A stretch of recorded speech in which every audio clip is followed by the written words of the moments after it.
film and TV industry could be hanging by a thread. Tonight, we are taking a deeper look at proposed legislation that would significantly reduce the tax credits that have long brought blockbuster films to our backyard. The proposed change would cap the tax credit at $900 million a year. Right now, it's uncapped.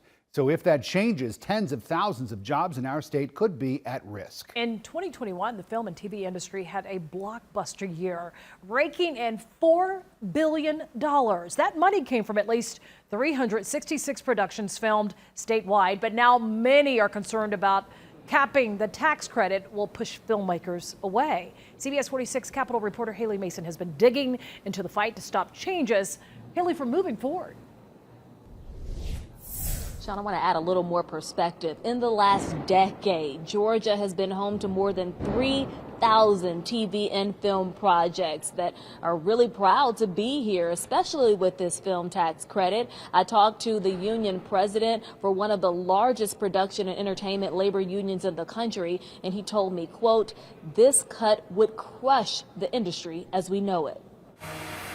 Right now, we're probably at the busiest we've been in a long time. J.D. Schwam says his company Innovation Workshop in Grant Park has been doing well. His team of about 70 people makes special effects props for movies. All these guys and girls make a great rate and a good wage, well over $100,000 a year.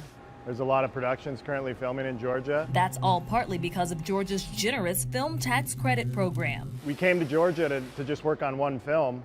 And as the film started stacking up, we just decided to stay. We fell in love with the state. I think that the tax credit has helped build what you see here. But that tax credit could be in jeopardy. Georgia's Senate Finance Committee passed a bill Tuesday that would put a cap on Georgia's film tax credit, cutting it off at $900 million instead of the current $1 billion plus tax credit. There are personal chefs that we're paying for, trainers, different things in there.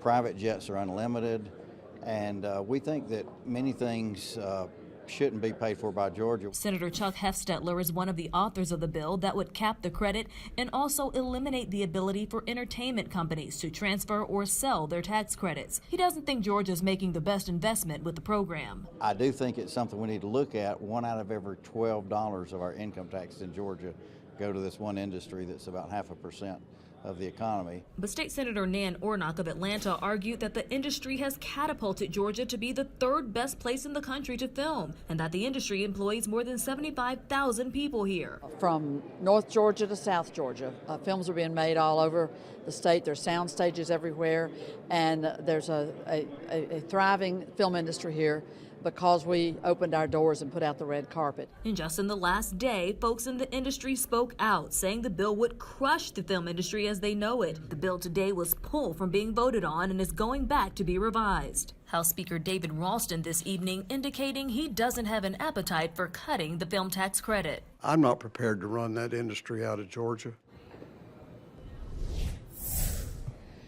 And that comment came just within the last half hour here when we spoke to the House Speaker. He then added, "I do know that this bill has to lastly go through the House," indicating that he doesn't necessarily plan to let it pass through. But nonetheless, it heads back to the Rules Committee in the Senate tomorrow. They're going to revise it or cut it out completely of the bigger bill, and we'll update you on what happens next. Reporting live inside the state capitol, Haley Mason, CBS 46 News.